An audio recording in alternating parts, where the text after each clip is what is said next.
பெஞ்சல் ஆழ்ந்த காற்றழுத்த தாழ்வு பகுதியாக மேலும் வலுவிழந்து வட உள் தமிழ்நாட்டில் நிலவி வருவதாக இந்திய வானிலை ஆய்வு மையம் தெரிவித்துள்ளது.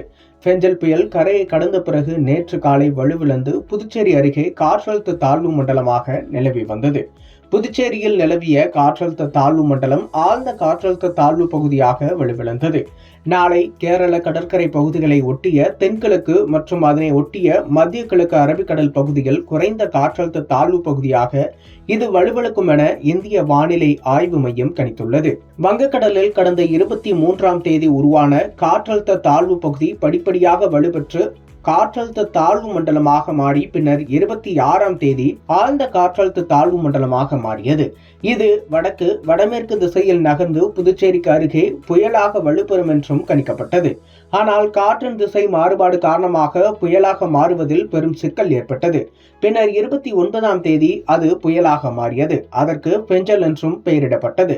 பெஞ்சல் புயல் வடக்கு வடமேற்கு திசையில் நகர்ந்து மாமல்லபுரம் அருகே கரையை கடக்கும் என்று எதிர்பார்க்கப்பட்ட நிலையில் அது வலுவிழந்த நிலையில் கரையை கடக்கும் அளவுக்கு வலு குறைய தொடங்கியது. எனினும் 29ஆம் தேதி கரையை கடக்காமல் இரவு வரை போக்கு காட்டியது. 30ஆம் தேதி நேற்று முன்தினம் பகல் முழுவதும் மெதுவாக நகர்ந்து வந்த நிலையில் பசிபிக் கடல் பகுதிகளிலிருந்து வரும் கடல் நீரோட்டம் மரக்காணத்தில் மிகவும் ஆழ்ந்து காணப்பட்டதால் பெஞ்சல் புயலின் ஒரு பகுதி மட்டும் கடல் நீரோட்டத்தால் கடல் நோக்கி இழுக்கப்பட்டது. அதாவது புயலின் ஒரு முனை பகுதியை கடல் நீரோட்டம் பிடித்து இழுத்தது. இதனால் புயல் கரையை கடக்க முடியாமல் புதுச்சேரி அருகே நிலை கொண்டது. நேற்று முன்தினம் மாலை 5:30 மணிக்கு தொடங்கி இரவு 11:30 மணியளவில் கரையை கடந்தது பெஞ்சல் புயலின் ஒரு பகுதி. ஆனால் புயலின் மறுபகுதி கடலில் இருந்து வெளியேற முடியாமல் திணறிய நிலையில் இருந்தது.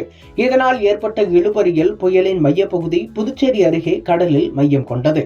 இதையடுத்து நேற்று காலை புயல் வலுவிழந்து ஆழ்ந்த காற்றழுத்த தாழ்வு மண்டலமாக மாறியது. அது பின்னர் மரக்காணம் நோக்கியும் நகரத் தொடங்கியது. பெஞ்சல் புயல் காரணமாக 3 இடங்களில் அதிக கனமழையும் 6 இடங்களில் மிக கனமழையும் 20 இடங்களில் கனமழையும் பெய்தது. அதிகபட்சமாக விழுப்புரம் மாவட்டம் திண்டிவனம் அடுத்த மயிலத்தில் அதிகபட்சம் 51 சென்டிமீட்டர் மழை கொட்டி தீர்த்தது. புதுச்சேரியில் 49 சென்டிமீட்டர் மழை பதிவானது. புதுச்சேரியில் வலுவிழந்த நிலையில் மையம் கொண்டிருந்த ஆழ்ந்த காற்றழுத்த தாழ்வு மண்டலம் தரைப்பகுதி நோக்கி சென்று நேற்று மதியம் நகரத் தொடங்கியது. இந்நிலையில் புதுச்சேரியில் நிலவிய காற்றழுத்த தாழ்வு மண்டலம் தற்போது ஆழ்ந்த காற்றழுத்த தாழ்வு பகுதியாக வெளிவிழந்துள்ளது. இது தற்போது வட உள் தமிழ்நாட்டில் ஆழ்ந்த காற்றழுத்த தாழ்வு பகுதியாக நிலவி வருவதாக இந்திய வானிலை ஆய்வு மையம் கூறியுள்ளது. இது நாளை குறைந்த காற்றழுத்த தாழ்வு பகுதியாக மேலும் வலுவிழக்கும் என்றும் நாளை கேரள கடற்கரை பகுதிகளை ஒட்டிய தென்கிழக்கு மற்றும் அதனை ஒட்டிய மத்திய அரபிக்கடல் பகுதியில் நாளை நிலவக்கூடும் என்றும் இந்திய வானிலை ஆய்வு மையம் கணித்துள்ளது.